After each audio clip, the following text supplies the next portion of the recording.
नमस्कार, जान्हवीज किचनमध्ये आपलं मनपूर्वक स्वागत। आज मी बनवणार आहे बीन्स शेंग। फोडणी द्यायला सुरुवात करते। जिरी मोहरी टाकून घ्यायची सुरुवातीला।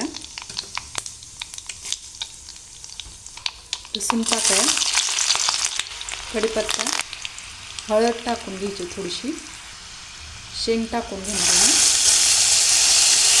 शेंग ही स्वच्छ धुवून निवडून घेतलेली आहे। लाल मिर्च पावडर टाकून घ्यायची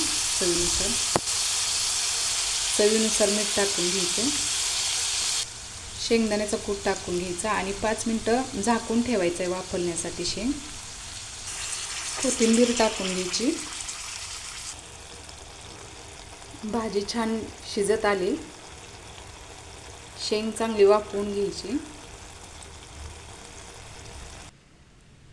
तर या ठिकाणी मस्त चमचमीत अशी बीन्स शेंग भाजी तयार आहे। तर एकदा नक्की करून बघा। आवडली तर लाईक, शेअर, कमेंट आणि सबस्क्राईब करा। थँक्यू।